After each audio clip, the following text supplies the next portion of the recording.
నమస్కారం ధర్మక్షేత్రం కార్యక్రమంలో బోనమెత్తిన భాగ్యనగరం ప్రత్యేక చర్చకు స్వాగతం.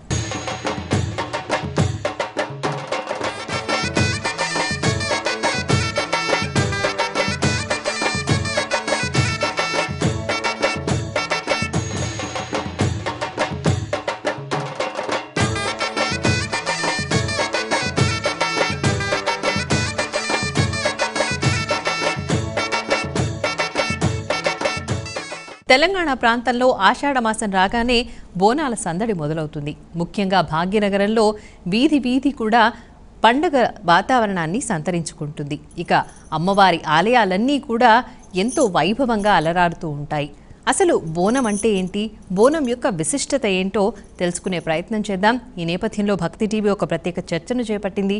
మరి ఆ చర్చలో పాల్గొనేందుకు కొంతమంది ప్రముఖులు స్టూడియోకి విచ్చేశారు. ముందుగా వారిని పరిచయం చేసుకుందాం. కె స్వర్ణలత గారు ఆధ్యాత్మికవేత్త, నమస్కారం అండి. సునీత రామ్మోహన్ రెడ్డి గారు ప్రముఖ ఆధ్యాత్మికవేత్త, నమస్కారం అండి. నమస్కారం. జి వెంకటేశ్వరరాజు గారు విశ్వ హిందూ పరిషత్ అధికార ప్రతినిధి, నమస్కారం అండి. ఏ శ్రీనివాస్ యాదవ్ గారు భాగ్యనగర బోనాల ఉత్సవ కమిటీ నిర్వాహకులు, నమస్కారం అండి. వెంకటేశ్వరరాజు గారు ముందుగా మీరు చెప్పండి, అసలు బోనం అంటే ఏమిటండి?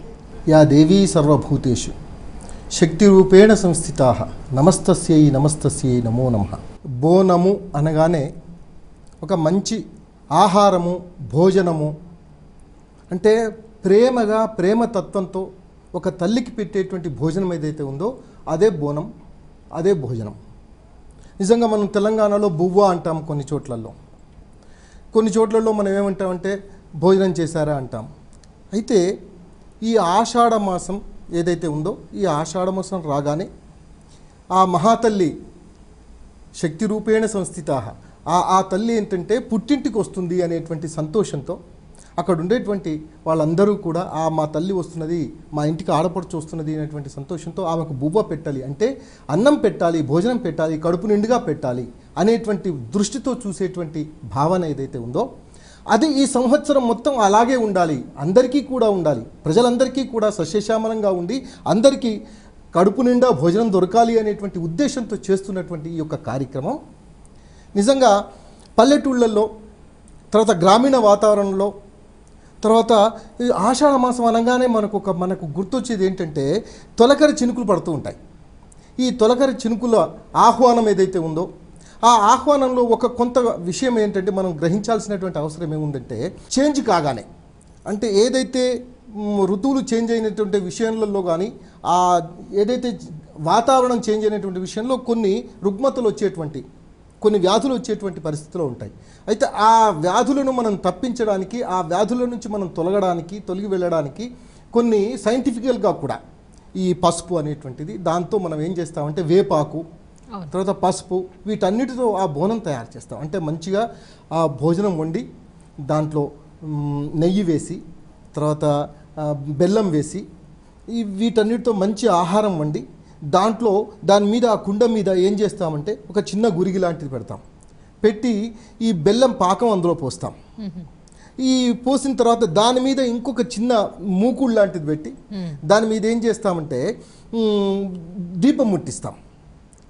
అయితే బోనం ప్రమిదలాగా ఉంటుంది, ఆ బోనం జ్యోతి అంటాం దాన్ని.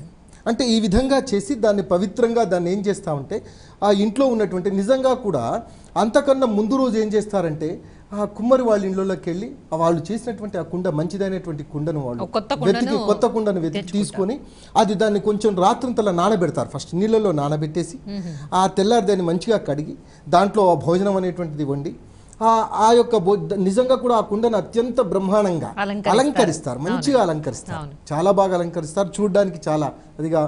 దాంట్లో ఏం చేస్తారంటే వేపాకు పెట్టడం, ఆ లోపల ఉండేటువంటి ఆ పదార్థాలు ఉండడం. సో ఇదంతా బోనం కదా. అయితే ఆషాఢ మాసంలోనే ప్రత్యేకించి బోనాల పండగ చేసుకోవడానికి కారణం ఏంటి అంటారు?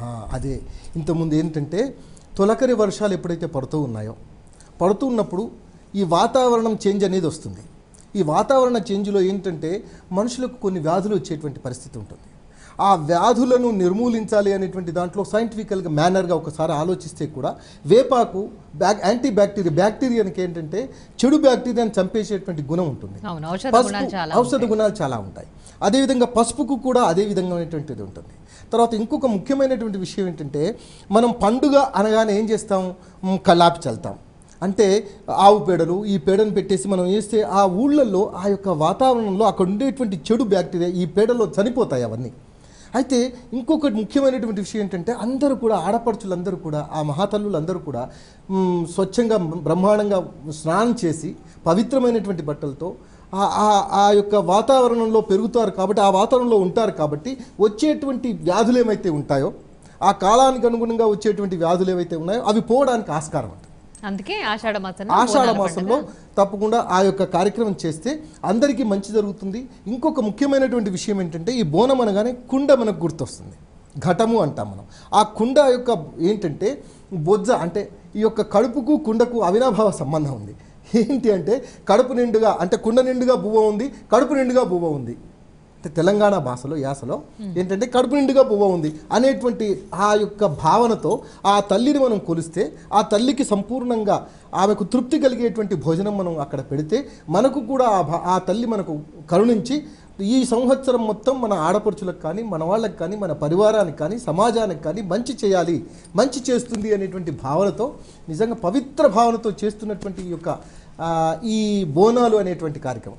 శ్రీనివాస్ యాదవ్ గారు మీరు చెప్పండి.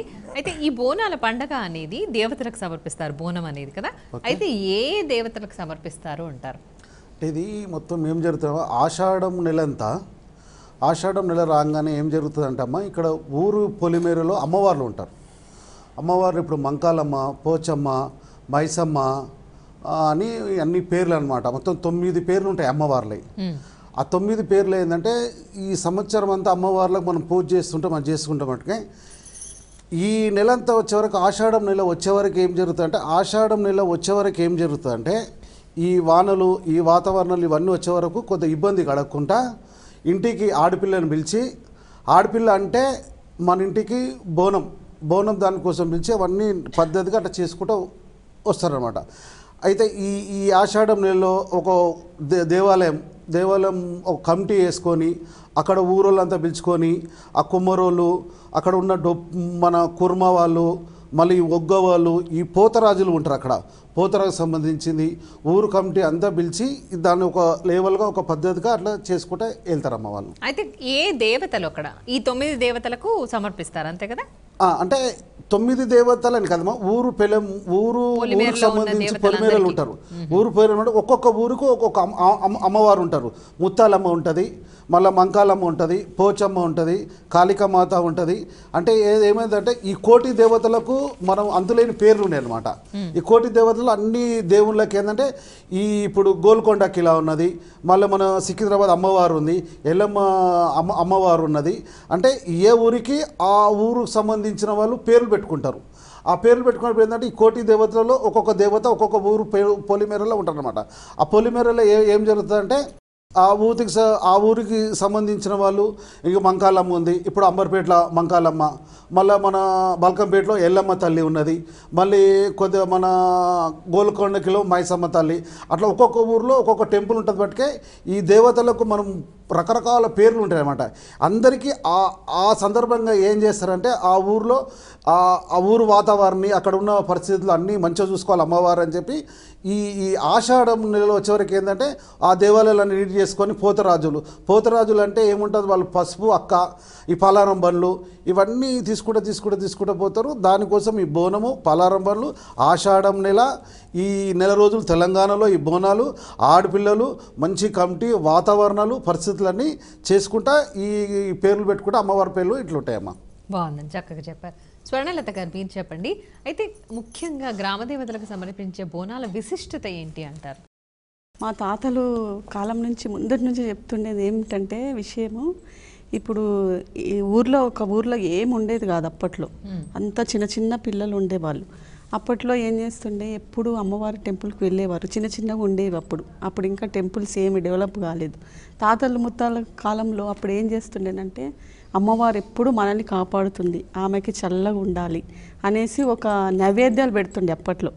ఈ బెల్లము, పుట్నాలు, మళ్ళీ పెరుగన్నం రాత్రే వండుకుంటారు. అప్పుడు పెరుగన్నము దాంట్లో అసలు వేడి అనేది కలవకూడదు దేంట్లో కూడా. అది పెట్టేవాళ్ళు. ఇంకా రాను రాను ఇంకా సాంస్కృతిగా పెరిగిపోయింది కాబట్టి ఇప్పుడు తెలంగాణ కూడా బాగా అభివృద్ధి చెందింది. కాబట్టి వాళ్ళు ఏం చేస్తున్నారంటే మంచిగా డెవలప్ చేస్తున్నారు. బోనాలు అనే పండుగ వచ్చేసింది. బోనాలు ఎలా చేస్తారంటే ఇక్కడ పద్ధతిగా రాత్రి అన్నం వండుతారు. అన్నం వండి రాత్రే పెరిగేసి పెట్టేస్తారు. మళ్ళీ ఇంకొక బోనం 3 బోనాలు, ఇంకొక దాంట్లో పచ్చిపులుసు చేస్తారు, ఒక్కొక్క దాంట్లో తోటకూర పాలకూర చేస్తారు. అది ఖచ్చితంగా చేయాల్సిన పండగ. అది బోనం ఎక్కడమే అది ముఖ్యమైన అవి చేయాల్సిందే. ఇప్పుడు ఏం చేస్తారో ఏం మార్పు చేస్తారో మనకైతే తెలియదు. కంపల్సరీ మేము తాత ముత్తాత కాలం నుంచి మేము ఇక్కడ ఎక్కడైనా తెలంగాణలో విన్నప్పటి నుంచి బోనం ఎవరు తయారు చేయాలన్నా మీరు చెప్పినట్టుగా ఇవన్నీ అయితే పాటించాలి. బోనాలు అంటే ప్రత్యేకంగా ఇక పోతరాజులు ఎలా ఉంటారో అందరికి ఊపు. తెలంగాణ రాష్ట్రంలో పండగ అంటే ఇంకా అదే, అంత మంచి పండగ. సునీత గారు మీరు చెప్పండి. అయితే మనం బోనం అనగానే ఇందాక వారు చెప్పినట్టుగా ఒక చలువ అని లేకపోతే ఒక ఔషధ గుణాలున్న పాత్ర అన్నట్టుగా అమ్మవారికి సమర్పించే నైవేద్యంగా భావిస్తున్నాం కదా, ఇంకా ఎటువంటి అంతరార్థం ఉంది అంటారు? బోనము అనేది భోజనానికి వికృతి పదం అని చెప్పుకున్నాం. ఇంకా ఒక అర్థం ఏంటంటే భువనము. బోనం అనేది ఒక కుండలో చేస్తాం, అంటే ఘటము అని కూడా అంటాం.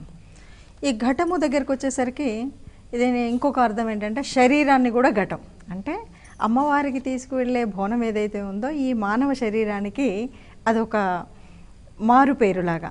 అంటే అమ్మ నీ ముందుకు వస్తున్నాము, ఈ శరీరతత్వం అంతా ఈ జనులందరూ కూడా నీ వాళ్ళు, అంటే అమ్మ నువ్వు పరమాత్మ, మేము జీవాత్మలో, నీ ముందు మేమెంత అనేసి ఒక ఘటము. మళ్ళీ ఈ ఘటము అన్నప్పుడు కూడా మనకు 3 అర్థాలు ఉంటాయి.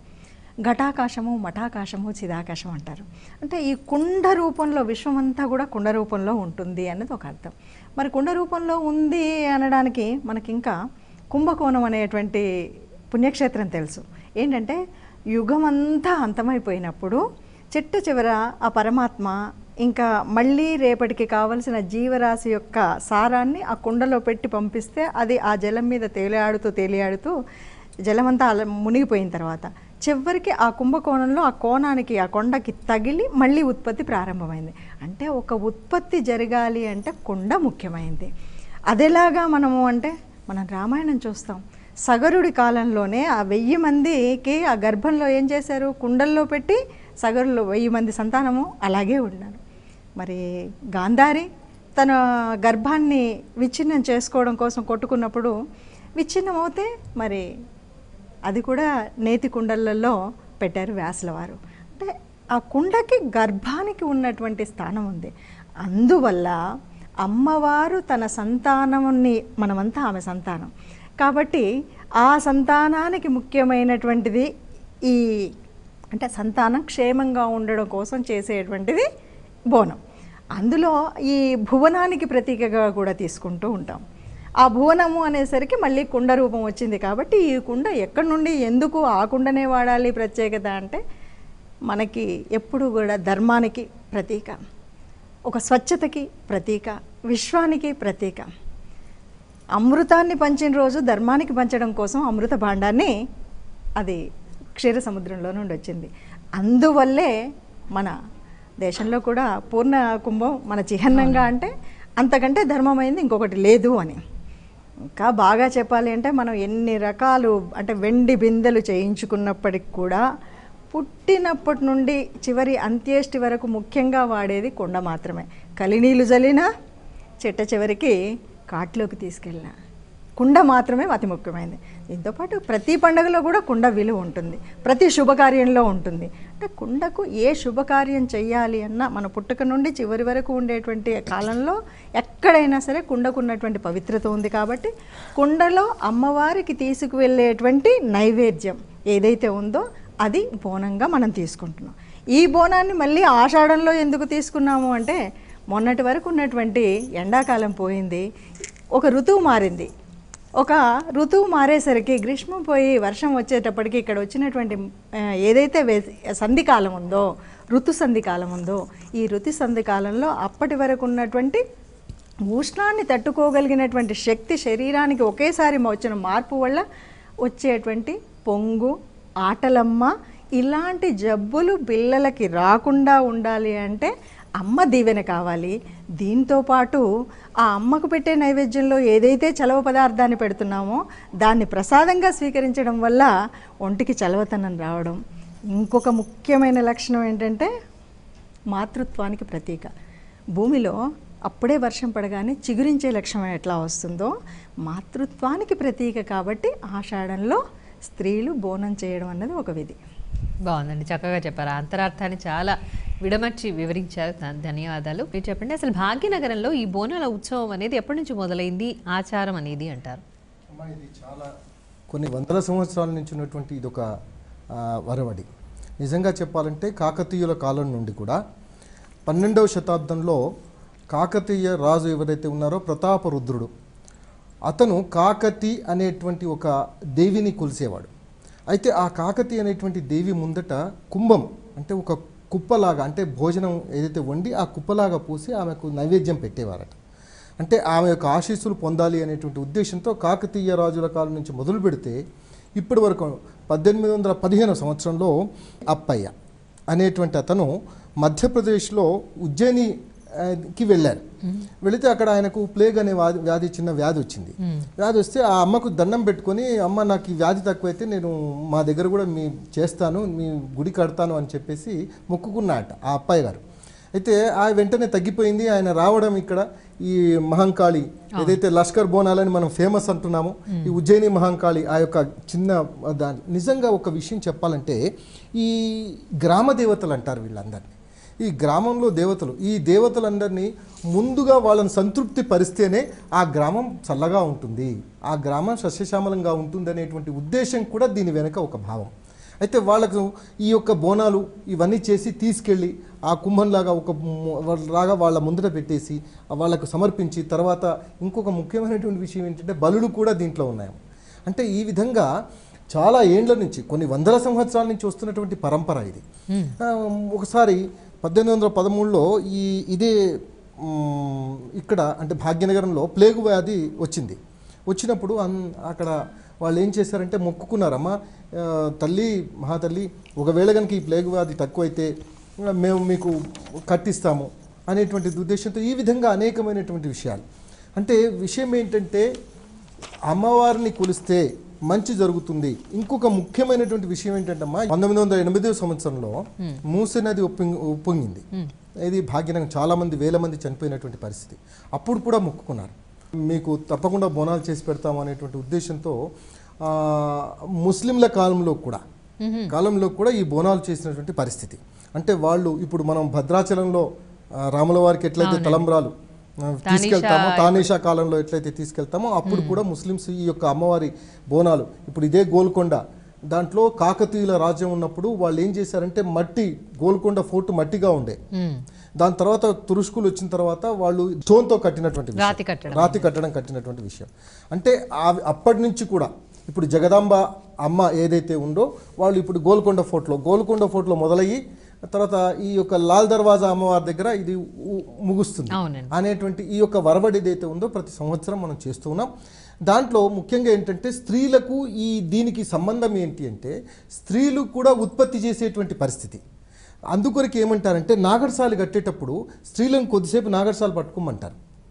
అంటే ఆ ఉత్పత్తికి సంబంధం ఉంది కాబట్టి ఈ బోనాలు కూడా వాళ్ళ ద్వారా చేస్తే మంచి జరుగుతుంది చల్లని అమ్మ అనేటువంటి ఉద్దేశంతో స్త్రీ తత్వం ఏదైతే ఉందో, సత్వ రజస్ తమో గుణాలు కలిగినటువంటి స్త్రీ ఏదైతే ఆ స్త్రీ తత్వం ఏదైతే ఉందో దాంట్లో చూపెట్టడానికి మాతృత్వానికి మనం ముందు ఇచ్చేటువంటి ప్రిఫరెన్స్ ఏదైతే ఉందో దీంట్లో కనపడుతుంది మనకు. శ్రీనివాస్ యాదవ్ గారు, మీరు చెప్పండి, మనకి ఎన్నో రకాల పండుగలు ఉన్నాయి, హిందువులకి అసలు చాలా పండుగలు ఉన్నాయని చెప్పొచ్చు కదా. అయితే ఈ అన్ని పండుగలతో పోల్చితే కొంచెం బోనాలు ప్రత్యేకంగా కనబడుతూ ఉంటాయి, ఎందుకు అలా భిన్నంగా ఉన్నాయి అంటారు? ఇది చరిత్రల నుంచి వస్తున్న పండుగ. అవును. నంబర్ 1 దేవుడి బోనాల పండుగ, అమ్మవార్ల పండుగకు ఈ పోతరాజుల సంబంధం ఉంటుంది, దేవుళ్ళతో సంబంధం ఉంటుంది, ఊరు వాళ్ళతో సంబంధం ఉంటుంది, ఈ తెలంగాణ రాష్ట్రానికి సంబంధం ఉంటుంది, దేవుళ్ళకు సంబంధం ఉంటుంది, అన్ని ఆడపిల్లలకు సంబంధం ఉంటుంది, అందరికి సంబంధం ఉంటుంది. బట్టికే బోనాల పండుగ, పోతరాజులు, పలారం బండ్లు ఉంటాయి. అయితే ఏదైనా సరే ఒక ఊరు ఒక వాతావరణానికి సంబంధించిన బట్టికే బోనాలు ఒక తెలంగాణలో బోనం అనగానే ప్రతి ఒక్కరు బోనాల పండుగ వచ్చింది, ఇగో నేను పలారం బండి తీసుకురావాలి, పోతరాజుని తీసుకురావాలి, ఇగో కమిటీకి గుడికి రంగులు వేయాలి అనేది ప్రతి ఒక్కటి ఒక నెల రోజులు అందరూ ప్లాన్ చేసుకొని పర్ఫెక్ట్గా చేసుకొని, ఇప్పుడు పోలీసు వాళ్ళు కమిటీ కానీ లేకపోతే ఊరు వాతావరణం కానీ అన్నీ పర్ఫెక్ట్గా చేసుకుంటూ పోతారమ్మా. అందుకే ఇది బోనాలు. అన్ని పండుగలు ఏంటంటే 1 డే ఉంటుంది, ఒక్కరోజు ఉంటుంది, చేసేసుకుంటుంది. ఇది 3 రోజులు ఉంటుందమ్మా. 3 రోజులు ఏముంటుంది, 3 రోజులు ఏంటి, నెలంతా చేస్తారు కదా. అంటే ఒక్కొక్క ఏరియాలో మన గోల్కొండ కిలో నుంచి రంగారెడ్డి డిస్ట్రిక్ట్ దాకా ఫస్ట్ నుంచి మొదలు దాకా నెలంతా చేస్తారు. అది ఓకే. అయితే ఒక్కొక్క గుడి దగ్గర ఏంటంటే 3 రోజులు, ఎందుకంటే పలారం బండి తీస్తాడు, ఫస్ట్ బోనాలు తీస్తారు, బోనాలు తీయగానే సాయంత్రం రథం తీస్తారు, రథం తీసి ఆ అమ్మవారిని ఆ బోనాన్ని ఏం చేస్తారంటే ఒక మన అక్కడ సంబంధించిన శాఖలు వాళ్ళు మంగళ వాళ్ళు ఏం చేస్తారంటే ఆ బోనాలు తీసినని ఊరు దాటిచ్చేస్తారు. మళ్ళీ అది పొద్దున్న సాయంత్రం ఆకుంటుంది, మళ్ళీ తెల్లారి పలారం బండి ఉంటుంది, మళ్ళీ ఈ 2 మనం కరెక్ట్ చేసినామా లేదని చెప్పి మళ్ళీ దానికోసం ఒక చర్చ పెట్టేసి చేస్తారు. అట్లా ఇది ఒక 3 రోజులు మంచి పండుగ అనమాట. అంటే ఈ బోనాల పండుగ ఏంటంటే ఊరు చేస్తుంది మొత్తం. దానికే బోనాల పండుగ అనగానే అందరికి ఉత్సాహ కమిటీ, బోనము, ఆ బ్యాండు, ఆ డోలు, ఒక రకమైన ఉత్సాహం. ఎలా భిన్నంగా ఉంటుంది అంటారు? మనకి ఏ పండుగ అయినా సరే ఒక నిర్దిష్టమైనటువంటి తిథి చంద్రమాన ప్రకారంగాను మనం చేసుకుంటాం. ఒక నిర్దిష్టమైన తిథి అట్లా ఉండదు. ఇదేంటంటే ఆషాఢం రాగానే ఆదివారాలన్నీ అమ్మవారికి పండుగలు. ఇది ఒక తత్వం. మనకి శుక్రవారాలు మంగళవారాలు ఎలా అయితే ఆషాఢం నుండి శ్రావణం వరకు జరుగుతాయి గ్రామాల్లో, శ్రావణంలో కూడా. ఈ దీంట్లో మనకి మిగతా పండుగలకి ఇక్కడ ఉన్న భిన్నత్వం ఏమిటి అంటే ఆ పండుగలో తప్పనిసరిగా బ్రాహ్మణుడే పూజారిగా ఉండి పూజ చేయాలి. ఇక్కడ ఏంటి అంటే ఒక కుమ్మరి పాత్ర ఉంటుంది, చాకలి పాత్ర ఉంటుంది, మంగలి పాత్ర ఉంటుంది, డప్పు కొట్టేవాడి పాత్ర ఉంటుంది, తోరణం కట్టేవాడు ఉంటుంది, బలి చల్లేవాడు ఉంటాడు, పోతురాజు. అంటే సమాజంలో ఉన్నటువంటి వివిధ రకాలైనటువంటి వాళ్ళందరూ కూడా కలిసి ఇక్కడ ఉంటుంది. అమ్మ నీ ముందు మేము అందరం నీ బిడ్డలం, అందరం చేస్తున్నాం. ఇక్కడ మీరు బాగా చూస్తే ఏ పండుగైనా అమ్మకి నైవేద్యం పెడతాం, బయటికి తీసుకొచ్చి ప్రసాదం. ఇక్కడ ఎట్లా ఉంటుంది, ఒక కుమ్మరి మూతికి గుడ్డ కట్టుకొని ముందు పడి తీస్తారు, అమ్మవారి ముందు ఓ ముగ్గేస్తారు రతి అని, దాని మీద కుంభం పోస్తారు. సరే, మరి ఇదంతా ఎవరి కోసం చేస్తున్నారంటే గ్రామక్షేమం. మళ్ళీ ఎవరైనా సరే మనం పోతే చిన్న బజ్జ శ్రీరామ రక్షని అయ్యా నేను బాగుండాలి అని దండం పెట్టుకుంటాం. ఇక్కడ పరిస్థితి ఏంటి అంటే ఆ కుంభం పోసినప్పుడు ఆ కుంభం మీద బలి అంటే ఆనాటి కాలంలో అయితే గావు పట్టినటువంటి రక్తం కానీ, లేదు ఇప్పుడైతే ఒక కూష్మాండం గుమ్మడికాయను కొడతాం. ఇదేంటి అంటే ఎవరూ చూడకుండా గ్రామాల్లో అయితే గ్రామమంతా ఇంటి మీద బలి అని చల్లుతూ ఉంటారు, పొలిమేరలో చల్లుతారు ఊరంతా. ఎందుకు అంటే ఏ రకమైన నష్టాలు కష్టాలు రాకుండా తల్లి దీవెన పడినటువంటి ఈ కుంభాన్ని నీ మీద చల్లుతున్నాము అని ఇదొక వైవిధ్యంగా మనకు కనిపిస్తుంది. తర్వాత మనం అన్నం కూడా బోనం వండేటప్పుడు ఎంత విచిత్రంగా ఉంటుంది అంటే ఇక్కడ మనం అమ్మవారికి పెట్టేటప్పుడు నైవేద్యం అనగానే ఒక పండుగ అనగానే ఈ పండుగలో మనం ఇది నైవేద్యం పెడతామని బాగా తెలుసు. కానీ ఇక్కడ ఏంటి, ఏ ప్రాంతాల్లో ఏ పంట పండుతుందో దానితోనే వండేవాళ్ళు. వంట వండినప్పుడు కూడా పైన గొల్లలు ఉన్నారనుకోండి కాస్త పెరుగు వేస్తారు, చింతపండు పులుసు ఉంటుంది, లేదు బెల్లమే ఉంటుంది. దాన్ని మనం తెలంగాణ మాండలికంలో పాశము అని కూడా అంటాం. లేదు అన్నంలో పెసరపప్పు కలిపి వండుతాం. ఇందులో ఇన్ని రకాలు అంటే నేను ఏది తింటున్నానో అమ్మ కూడా అదే తింటుంది అన్నది ఒక అర్థం. వైజ్ఞానికంగా కాస్త చూస్తే ఈ ఎండకు ఒళ్ళు చల్లబడ్డానికి కాస్త చలవనివ్వడానికి అన్నది ఇంకొక అర్థం. ఇదొక వైవిధ్యం మనకు అనిపిస్తుంది. ఇంకా ప్రత్యేకత ఏంటంటే ఆ శివశక్తులందరూ కూడా అంటే శివసత్తులు అని మనం అనేటువంటి శివశక్తి, సత్తు అంటే శక్తి అని అర్థం. లేదు శివ శక్తి, ఈ రెండు, శివ అంటే శంకరుడు వస్తాడు, శక్తి ఇద్దరు కలిసి అంటే వాగార్థ వివ సంపృక్తవు వాగార్థ ప్రతిపత్తయే జగత ఊపితరవు వందే పార్వతీ పరమేశ్వరం. ఇద్దరి అర్ధనారీశ్వర తత్వం ఇక్కడ కనిపిస్తుంది. అంటే మనం చూస్తే పేరుకి అమ్మవారి పండగ అనిపిస్తుంది, కానీ అమ్మవారి పండగలో ఇద్దరిని కలిపి చేస్తాం. అందుకే మీరు చూడండి బాగా మీకు ఒక విధానం ఆ శివసత్తులు కనిపెట్టేటప్పుడు ఇది ఇక్కడ మాత్రమే ఉంటుంది, ఇంకెక్కడా ఉండదు. వాళ్ళు ఆ పూనకంలో సిగ్గంలో పూర్తిగా అమ్మవారు తమ మీద ఆవహించిందని వాళ్ళే అమ్మవారిగానే మాట్లాడతారు. మరి మళ్ళీ మన సంబంధ బాంధవ్యాల్లాగా అమ్మవారి వెనకాతల పోతురాజు కనిపించినప్పుడు ఆయన కూడా నేను ఒక సహోదరుణ్ణి మళ్ళీ చెప్పాలంటే శివదూతగా కనిపిస్తాడు. ఇక్కడ దాదాపుగా మనుషులు ఉన్నటువంటి వివిధ సంబంధాలు కనపడతాయి. అన్నింటికి మించి భారతీయ సంస్కృతి, హైందవ సంస్కృతి అయినటువంటి ఆ పార్వతీ పరమేశ్వరులు ఆది దంపతులు, ఆ దంపతులు ఆ కుటుంబం ఎలా ఉండాలి అనేటువంటి తెలిసి తెలియకుండానే మనం అందులో కనిపిస్తుంది అనమాట. అంటే ఒక పూర్తిగా జానపదులు చేసే పండగ ఇది అని ఓనాడు అనుకునేవాళ్ళు. ఈ రోజు అలా లేదు.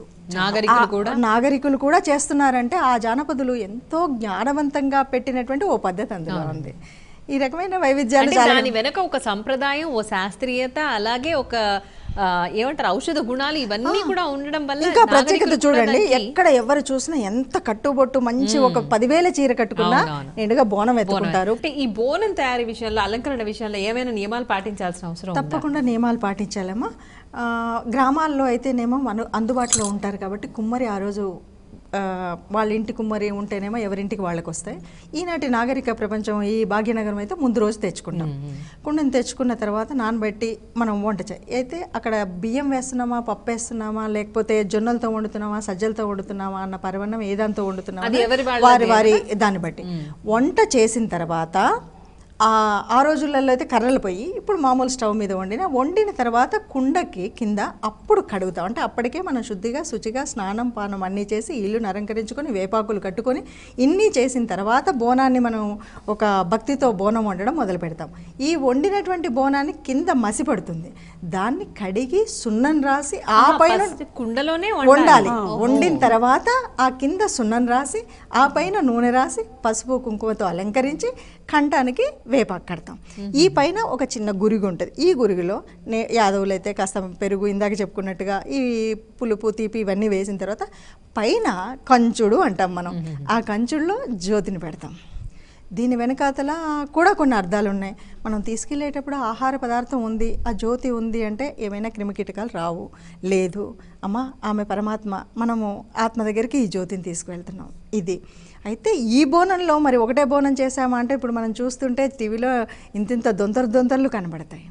బోనం అనేది ఒక కడవ బోనం ఉంటుంది. దొంతర బోనము అంటే 2 అంతస్తుల బోనం, 5 అంతస్తుల బోనం, 7 అంతస్తుల బోనం అని చేస్తారు. తర్వాత బండి బోనం ఉంటుంది, 1000 కళ్ళ బోనం ఉంటుంది. ఇవన్నీ కూడా మొక్కుకున్నప్పుడు మాత్రమే చేస్తారు. ఏదన్నా ఆపద వచ్చినప్పుడు అమ్మ నీకు 1000 కళ్ళ బోనం తీస్తాం, అమ్మ నీకు బండి బోనం తీస్తాం. ఇది ముందు రోజులలో ఒక నియమంగా నిష్టగా అవి మాత్రం చేసేవాళ్ళు. కానీ మామూలుగా బోనాల పండుగ వచ్చిందంటే ఒక కడవ బోనమే నిష్టగా ఉండి దాన్ని మనం తల మీద పెట్టుకొని తీసుకు. స్వర్ణలత గారు, సో ఎలా తయారవ్వాలి అమ్మాయిలు అంటారు, సంప్రదాయబద్ధంగా ఎలా ఉండాలి ఈ బోనాల పండుగకి? ఇప్పుడు బోనాలంటే మామూలుగా ఇప్పుడు అన్ని పండుగలు వెరైటీ చేసుకుంటారు. ఈ బోనాలకు మాత్రం మంచిగా పసుపు కుంకుమ అన్నీ మంచిగా కనబడేలాగా ఇప్పుడు ఇంతకు చెప్పినట్టు అమ్మవారు ఎలాగైతే ఉందో అలాగే మంచిగా తయారు చేసి మంచిగా పువ్వులు పెట్టుకొని గోరింటాకు పెట్టుకొని కాళ్ళకి పసుపులు రాసుకొని స్పెషల్గా ఆ రోజు గజ్జలు మంచి పెద్ద గజ్జలు కొనుక్కుంటారు. అవి కూడా పెట్టుకుంటారు అనమాట. యాదవ్ గారు మీరు చెప్పండి. అంటే ఇందాక సునీత గారు చెప్పారు చాలా రకాల బోనాల గురించి చెప్పారు కదా, బండి బోనం అని చెప్పేసి ఎలా చాలా అంతరాలుగా ఉంటాయి, చాలా రకాల ఘటాలని ఉపయోగిస్తారని. అయితే వీటి విశిష్టత ఏంటి అంటారు? ఇప్పుడు బోనము కోసం సంబంధించింది 1 అంతరము, 2 అంతరాలు, 3 అంతరాలు, 4 అంతరాలు, 7 అంతరాలు ఉంటుంది. 7 అంతరాల బోనము అమ్మవార్లకు ఒక్కొక్క ఇంట్లో వాళ్ళ పరిస్థితులు బట్టి, వాళ్ళ పనులు బట్టి, వాళ్ళ వివరాలు బట్టి మొక్కుకుంటారు. మొక్కున్నప్పుడు బోనం తీసుకువెళ్తప్పుడు బోనము మన ఇంట్లో ఎంత శుద్ధిగా ఎంత పద్ధతిగా వండుతామో బోనం అమ్మవారు టెంపుల్ ఒక్కొక్క దగ్గర దూరం ఉంటుంది. ఆ టెంపుల్కి తీసుకుపోవాలంటే ఆడపిల్ల ఆమెకు బట్టలు పెట్టి కాలు మొక్కి అవన్నీ పద్ధతిగా చేసి మళ్ళీ ఆడపిల్ల బోనం తీసుకొని వెళ్తేప్పుడు ఆ బోనం ఒక శక్తి లెక్క తయారవుతుంది. మనకు శక్తి లేక ఆ బోనాలు అన్నీ పూజించే వరకు ఆ బోనం అనేది పెద్ద మామూలుగా మన అట్లా సొంతలు ఎవరు ముట్టుకోలేమన్నమాట. ముట్టుకోలేనప్పుడు ఏం చేస్తారంటే ఆ ఇంట్లో ఒక శివశక్తి, పోతరాజులు, ఆడపిల్లలు, డప్పు వాళ్ళు వీళ్ళంతా చుట్టుపక్కలు వచ్చేస్తారు. వచ్చినప్పుడు ఆ బోనం అమ్మవారికి తీసుకొని వెళ్తున్నప్పుడు ఏం జరుగుతుందంటే కొన్ని శక్తులు వచ్చి మనకి ఈ బోనాన్ని వీళ్ళకు మొక్కు తీరొద్దు, వీళ్ళు తీసుకెళ్ళొద్దని కొన్ని శక్తులు వచ్చి ఆపుతుంటాయి. ఆపుతున్నప్పుడు అక్కడ ఏం జరుగుతుందంటే డప్పువాడు ఒక బ్యాండ్ వాడిని తీసుకొస్తాం. డప్పు అంటే ఊరు డప్పు అని ఉంటుంది, బ్యాండ్ అయినా మాట్లాడినప్పుడు ఆ డప్పు ఎప్పుడు కొడుతుంటాడో ఆ డప్పుకు ఆ శక్తులు అంత దూరం వెళ్ళిపోతున్నాయి అనమాట. నెంబర్ 1. దాని వెనుక మళ్ళీ ఒక పోతరాజు అని ఈ బోనం వెళ్తేప్పుడు అమ్మవారికి, ఇప్పుడు మంకాలమ్మకు, పోచమ్మకు, ఎల్లమ్మకు అనుకోండి, అక్కడ ఏం చేస్తారు, పోతరాజు అనేది అమ్మవారికి తమ్ముడు అనమాట.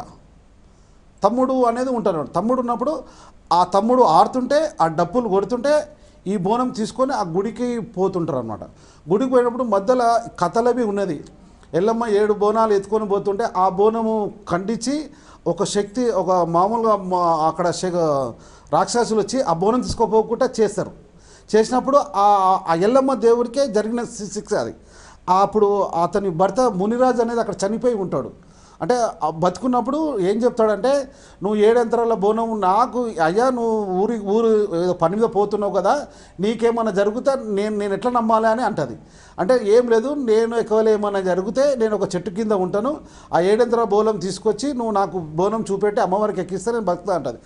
ఈ బోనం సందర్భంగానే అప్పుడు ఏం జరుగుతుందంటే, ఈ మునిరాజు ఏం చేస్తాడంటే, ఈ బోనాలు పోవద్దు అంటే కొన్ని శక్తులు బోనం పోకుండా ఆపుతారనమాట.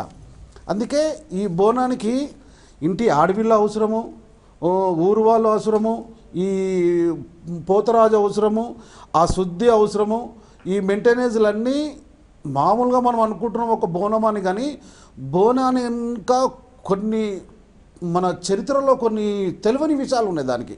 బాగా చెప్పండి వెంకటేశ్వరరాజు గారు, మీరు చెప్పండి. అంటే బోనాల పండుగ ఇందాక వారు చెప్పినట్టుగా 3 రోజులు చేస్తాము. అసలు ఏది మాట్లాడినా దానికి ఒక పెద్ద విశిష్టత కనబడుతుంది. అయితే ముఖ్యంగా భవిష్యవాణి అని వింటూ ఉంటాము, ఈ పోతరాజుల విన్యాసాలు అని వింటూ ఉంటాము, ఊరేగింపు, పలహారాల బండి ఊరేగింపు అని వింటుంటాం కదా. సో అలాంటి ప్రధాన ఘట్టాలు ఇంకా ఏమైనా ఉన్నాయా, అవి చెప్పండి. పోతరాజులు ముఖ్యంగా వాళ్ళ పని ఏంటంటే, ఇప్పుడు వారు అన్నట్టుగా ఏదో ఒక శక్తి అడ్డుకుంటుంది అనేటువంటిది. అయితే పోతరాజు అనగానే అమ్మవారికి తమ్ముడు అని అర్థం. అయితే చాలా బలిష్టంగా ఉంటారు వాళ్ళు. ఉండి వాళ్ళ శరీరం మొత్తం ఏంటంటే పసుపు పూసుకొని మంచిగా బొట్టు పెట్టుకొని వాళ్ళు కొరడా తీసుకొని దాన్ని, అయితే ఆ కొరడా తనకు తాను కొట్టుకుంటూ ఉంటాడు. అయితే విషయం ఏంటంటే, ఆ కొరడా కనుక ఎవరికైనా తాకితే వాళ్ళకు ఉండేటువంటి బాధలు, ఈతి బాధలు, తర్వాత వాళ్ళకు ఉండేటువంటి ఏదైతే భూత ప్రేత పిశాచాలు ఏదైతే ఉంటాయో అవి కూడా పోతాయి అనేటువంటి ఉద్దేశంతో చాలా మంది ఆ కొరడా తాకాలని కూడా దగ్గరికి వెళ్తుంటారు. అయితే ఇంకోటి ఏంటంటే, ఆ ముందు వచ్చేటువంటి ఆ శక్తి ఏదైతే ఉందో, దీన్ని ఆపాలి అనేటువంటి శక్తి ఏదైతే ఉందో, ఆ శక్తిని పారదోలడానికి, దారి చూపెట్టడానికి వీళ్ళు ముందు పడుతుంటారు పోతరాజులు. ఈ పోతరాజులు ముందు వెళ్తుంటారు. అంటే అందుకొరకు ఆ బోనాన్ని కాపాడే శక్తి వాళ్ళకు ఉంటుంది, ఆ తమ్మునికి ఉంటుంది అనేటువంటిది ఏదైతే ఉందో అది పోతరాజుల ద్వారా తెలుస్తుంది మనకు. తర్వాత భవిష్యవాణి, నిజంగా కూడా ఒక కుండ మీద, అంటే పచ్చి కుండ మీద నిలబడి భవిష్యవాణి చెప్తారు. అవునండి. అంటే పచ్చి కుండ మీద నిలబడమే ఆధ్యాత్మికంగా వాళ్ళకి ఎంత పవర్ ఉంటుంది అనేటువంటిది. అంటే వాళ్ళకు ఆ శక్తి ఆవహిస్తుంది. అప్పుడు ఆవహించినప్పుడు ఆమె మాట్లాడుతూ ఉంటుంది, చెప్తూ ఉంటుంది భవిష్యవాణి. ఏంటి, రేపు రాబోయే కాలంలో వర్షాలు పడుతున్నాయా, తర్వాత రాజకీయ నాయకులు ఏ విధంగా ఉంటారు, మన పరిస్థితి ఏ విధంగా ఉంటుంది, అల్లకల్లోలం అవుతుందా, లేకపోతే మంచి జరుగుతుందా, శాంతి జరుగుతుందా, లేకపోతే ఇవన్నీ శాంతి జరగడానికి, మంచి చెడులు జరగడానికి, ఈ చెడులు జరగకుండా ఉండడానికి మనమేం చేయాలి అనేటువంటిది కూడా ఆమె ఆ యొక్క కుండ మీద నిలబడి భవిష్యవాణి చెప్తూ ఉంటే వీళ్ళందరూ దానికి మళ్ళీ క్వశ్చన్స్ కూడా అడుగుతుంటారు. అంటే ఏంటంటే, వీటన్నిటికీ అంటే ప్రజా సంబంధమైనటువంటి విషయాలలో కూడా ఈ యొక్క ఏదైతే బోనాల పండుగ అనేటువంటిది మిళితమై ఉన్నది అనేటువంటి దానికి అర్థం ఇది. ఎందుకంటే ఇప్పుడు శక్తులను పారదోలడం, మన ఊళ్ళలో రాకుండా ఏదైతే వ్యాధులు రాకుండా పోవడానికి ఇదొకటి. అంటే సామాజికంగా ఉండేటువంటి దాంట్లో కూడా ఈ యొక్క పండుగ ఇమిడి ఉన్నది, సామాజిక దృక్పథంతో కూడుకున్నటువంటి పండుగ కూడా ఇది అనేటువంటిది దీనిలో తెలుస్తుంది. ఓకే సునీత గారు, మీరు చెప్పండి. అంటే అన్ని వర్గాల వారిని ఈ బోనాల పండుగ అనేది ఆకర్షిస్తుంది అని మనం చెప్పుకోవచ్చు. ఇప్పుడు మీరు మాట్లాడుతుందంతా చూస్తుంటే అర్థమవుతుంది. అలా అంటే దానికి కారణం ఇంకా ఏదైనా ఉంది అంటారా? మన ప్రతి పండుగలో కూడా కాస్త సామాజిక నేపథ్యం ఎక్కువగా ఉంటుంది. ఆనాడు మొదలుపెట్టినప్పటికీ ఇప్పుడు బాగా ఆలోచించండి, కుండలోనే వండేవాళ్ళం. ఆ కుండలో వండినప్పుడు ఊరంతా కుండలో ఉండాలి అంటే ఎన్ని కుండలు కావాలి? అంటే ఒక కుమ్మరి బతుకుతాడు, దానికి ఇంకొక సులువైన పద్ధతి కూడా చేశారు చూడండి. అందరూ ఒకే రోజు చేయట్లేదు, వారం వారం వారం వారం ఎందుకు చేస్తున్నారంటే అప్పటికి వీళ్ళు ఒక వాడకి ఒక గ్రామానికి సరిపోయినటువంటి కుండలు చేసి మళ్ళీ ఇంకోసారి వాములో కుండలు కాల్చుకోవాలి. అంటే వాళ్ళు సమాజానికి ఒక కుమ్మరి అనేటువంటి వర్ణం బతకడానికి కావలసినన్ని కుండలు చేయడానికి ఉపయోగపడింది. ఇది ఓ రకంగా చూస్తాం. ఇంకా సమాజంలో ఉన్న అందరూ బాగుపడుతున్నారా, అందరూ ఉంటున్నారా అంటే చాలామందికి ఒక బాధ. ఆనాటి కాలం నుండి కూడా మమ్మల్ని దేవాలయంలో సమానంగా చూడరు, దేవాలయంలో మాకు సరిపోయినటువంటి విలువ లేదు, మమ్మల్ని దూరంగా పెట్టారు. మీరు ఈ పండుగలో చూడండి, వాళ్ళే పెద్ద పీట వేసుకొని ఉంటారు. అంటే నువ్వు ఎవ్వరూ ఇక్కడ చిన్న పెద్ద కాదు, మనందరం కూడా అమ్మ ముందు మన సమానమే అని చెప్పకుండా చెప్తున్నారు కదా. అంటే ఈ సమాజంలో ఉన్న వాళ్ళు వీళ్ళందరూ కలవట్లేదా? ఇప్పుడు ఆ డప్పు కొట్టే వాళ్ళే ఉన్నారు, ముందు డప్పు కొట్టి పిలుస్తారు. మీకు బాగా చూడండి, పండగలో అమ్మవారిని మన ఊరి ఆడపడుచుగా తెచ్చేటప్పుడు మొట్టమొదట ప్రారంభించేది ఎప్పుడు ఘట స్థాపనతో ప్రారంభిస్తారు. అది ఎట్లా చేస్తారు? ఒక శివాలయానికి వెళ్ళి అక్కడ ఈ ఘటంలో అమ్మవారిని ఆవహించి తీసుకొస్తారు. అంటే అమ్మని తీసుకెళ్తున్నాం అయ్యా నీ కానీ అయ్యకి చెప్పి ఎట్లా వస్తున్నావు, ఊరందరికీ చాటింపేస్తూ అమ్మ మన దగ్గరికి వస్తుంది, అమ్మ మన దగ్గరికి వస్తుంది అన్నట్టుగా ఇంటింటికి వెళ్తూ వస్తారు. అంటే ఈ ఊరిలో ఉన్న అందరం మనం ఒకటే కుటుంబం, ఈ కుటుంబానికి అమ్మని మనం తెచ్చుకున్నాం, మన ఇంటి ఆడబిడ్డని తెచ్చుకున్నాము అని చెప్పడం అనమాట. అంటే సమాజంలో ఉన్న 10 మంది కలిసిమెలిసి ఉండాలి, సంఘటితంగా ఉండాలి. మనం తీసుకువెళ్ళేటప్పుడు కూడా బోనం అందరికి వెళ్తాం. ఇంత సంఘటితంగా ఉన్నా కూడా మళ్ళీ ఇంకొక గొప్ప లక్షణం ఏంటంటే ఏ రకమైన అనారోగ్యం రాకుండా ఉండడానికి ఆ వేప మండలు కానీ, కంఠానికి మన కంఠానికి కట్టినటువంటి అవి కానీ ఎంతో గొప్పగా ఉపయోగపడతాయి. అప్పటి వరకు ఏమీ లేకుండా వచ్చినటువంటి అనారోగ్యాలను పారదోలేటువంటి ఈ తత్వం ఇంతమంది సంఘటితంగా వెళుతున్న ఒక శక్తి, ఒక పాజిటివ్ ఎనర్జీ క్రియేట్ అవుతుంది తప్ప మనకి ఏ రకమైనటువంటి చెడు కలగదు. అందరం ఒకటే అని పాడేవాళ్ళు ఉన్నారు. పోతరాజులు అంటే వాళ్ళ వెనకతలు ఎంతమంది ఉంటారు, వాళ్ళందరూ కూడా అంటే వీరంగం అంటారు. ఆ వీరంగం వేయడం ఏంటంటే వీరత్వంతో కలిగినటువంటి ఒక అంగ అంటే అడుగు పెద్దగా వేస్తారు. వాళ్ళ దగ్గర ఆ వీరగోళ ఉంటుంది. ఆ వీరగోళతో చరుస్తూ వెళుతూ ఉన్నారంటే అమ్మకి ఆయన తమ్ముడు కాదు, అసలు ప్రతి ఈ సమాజంలో ఉండేటువంటి ప్రతి సోదరుడు ఎవరైనా ప్రతి స్త్రీమూర్తికి ఉన్న సోదరుడు స్త్రీమూర్తిని రక్షించుకోవాలి. ఆపదలో అంటే ఇప్పుడు అమ్మ పూర్తిగా అక్కడ శివశక్తులంతా కూడా ఒక అమ్మవారి ధ్యానంలో ఉంటారు. అలాంటప్పుడు ఏ చెడు కలగకుండా ఉండాలి అంటే నేనున్నాను అనేటువంటి ఓ తమ్ముడు ఉన్నాడు. అంటే ఈ సమాజంలో కూడా మనం ఇలా ఉండాలి, అందరం ఒకటే, అందరూ ఉండాలి. ఒక పురుషుడు అన్నవాడు ఒక మాతృమూర్తిని స్త్రీమూర్తిని రక్షించుకోవాలి. ఇది హిందూ ధర్మం, ఇది భారతీయ ధర్మం అన్నటువంటి భావన మనకి ఇందులో కనబడుతుంది. మన అంటే భారతీయ తత్వంలో ప్రతి పండుగలో ఈ పరమార్థం అనేది కనబడుతుంది కదండి. బాగుంది. వెంకటేశ్వరరాజు గారు మీరు చెప్పండి, అంటే స్త్రీ విలువ ఇక్కడ ఈ పండుగలో ఏ విధంగా కనబడుతుంది అంటారు? హైందవ ధర్మంలో స్త్రీకి ఎంత విలువ ఇస్తున్నారు, ఆడపడుచుకు ఎంత విలువ ఇస్తున్నారు అనేటువంటి దానికి నిదర్శనమే ఈ బోనాల పండుగ. ఆమె ఉంటేనే ఈ బోనాల పండుగ జరుగుతుంది. అంటే అమ్మవారు పుట్టింటికి వస్తుంది కాబట్టి ఆ పుట్టింటికి వచ్చినటువంటి శుభ సందర్భంలో జరుపుకునేటువంటి బోనాల పండుగ ఇది. కాబట్టి హైందవీయ ధర్మంలో, హైందవీయ సంస్కృతిలో, హైందవీయ ఆచారాలలో స్త్రీకి ఎంత విలువస్తున్నారు అనేటువంటి దానికి తార్కాణమే ఈ యొక్క బోనాల పండుగ. బాగా చెప్పారండి, చాలా చక్కగా చెప్పారు. అయితే ఇక చివరిగా బోనాల పండుగ భక్తులు ఏ విధంగా జరుపుకోవాలి, ఆ అమ్మ కృపకు పాత్రలు కావాలి అంటే ఏం చేయాలి? ముందుగా స్వర్ణలత గారు మీరు చెప్పండి. 3 రోజులు పండగ అని చెప్పుకున్నాం కదా. ఫస్ట్ అమ్మవారి ఘటాలు తీసుకొచ్చినప్పుడు ఇంటింటికి వెళ్తాం కదా. ఇంటింటికి వెళ్ళినప్పుడు అక్కడ కొబ్బరికాయలు కొడతారు. ఆయనకి వాటర్, ఇప్పుడు మన చెంబులో నీళ్ళేసి యాప కొమ్ములేసి ఆయనకు కూడా ఫస్ట్ ఆయనకి చేస్తారనమాట. ఘటాలు ఉంటాయి కాబట్టి ఆ ఘటంతోనే పండగలు మొత్తం స్టార్ట్ అవుతాయి. 3 రోజుల పండుగలు కూడా అది ఎంత ప్రాముఖ్యత అంటే తెలంగాణలో అది 3 రోజులు. అంటే ఆ ఘటాలు వచ్చిన రోజు మాత్రం అందరూ మళ్ళా ఫస్ట్ ఈ రోజు నుంచి కంప్లీట్ స్టార్టింగ్ అనేసి అందరికి చెప్పడానికి గుడిలో నుంచి ఘటం తీసుకొచ్చినప్పుడు వాటర్ వేసి ఆయన పాదాలు కడిగి దండం పెట్టుకొని మనం ఏమన్నా ఇయ్యదలుచుకుంటే గుడికి దానం ఇవ్వడం అసలు బోనాల పండగ అంటేనే వాళ్ళకి అసలు వచ్చేస్తుంది, ఆ ప్రేమ వస్తుంది, ఆ శుభ్రత వస్తుంది. ఎక్కడెక్కడ వాళ్ళు పని చేసుకునేటోళ్ళు కూడా శుభ్రంగా స్నానం చేసుకుంటారు, బట్టలు కొనుక్కుంటారు. ఎంత భక్తితోనంటే 3 రోజులు ఏ పనులు ఉన్నా కానీ ఆ పనులు వెళ్ళకుండా ఎంత భక్తితో చేస్తారు. ఇదైతే తెలంగాణలో ముఖ్యమైన పండుగ అని నేను అనుకుంటున్నాను. బాగుంది. సునీత గారు మీరు చెప్పండి. మనకి తెలియకుండానే ఓ విషయం తెలుస్తుంది. మన వల్ల ఏదైతే అసాధ్యమో ఆ అసాధ్యాన్ని సుసాధ్యం చేసే శక్తి ఒకటి ఉంది. ఆ శక్తి పరమాత్మ, జగన్మాత. కాబట్టి శక్తి అనేది ఉంది, పరమాత్మ అనేవాడు ఉన్నాడు. ఆ నమ్మకం మనకు ఉండాలి. మన ధర్మాన్ని మనం కాపాడుకోవాలి, సంస్కృతిని కాపాడుకోవాలి, సంస్కారాన్ని పెంచుకోవాలి, సంఘంలో అందరూ ఒకటే అనే భావన కలగాలి. ఈ పండుగ నుండి ఇది మన పిల్లలు నేర్చుకుంటే ధన్యం. బాగుందండి, మీరు చెప్పండి. ఈ బోనాల ద్వారా కుల భేదం లేకుండా అందరూ సమానమే. మనం ప్రాంతము, ఆ కులము అనేటువంటి భేదం లేకుండా ఇలా మనసా వాచా కర్మ అందరూ కూడా దానిలో లీనమై చేస్తూ ఉండేటువంటి ఏదైతే పండుగ ఉందో అదే బోనాల పండుగ. బాగుందండి, చక్కగా చెప్పారు. మీరు కూడా చెప్పండి. మన ఇంట్లో మన ఇంటికి మన చెల్లె కానీ అక్క కానీ ఆడపిల్ల వస్తేనే బోనాల పండుగ. ఈ బోనాల పండుగ ఫస్ట్ ఆడపిల్ల లేకుంటే బోనాల పండుగ ఉండదు. ఆడపిల్ల ఉంటేనే బోనాల పండుగ అందము.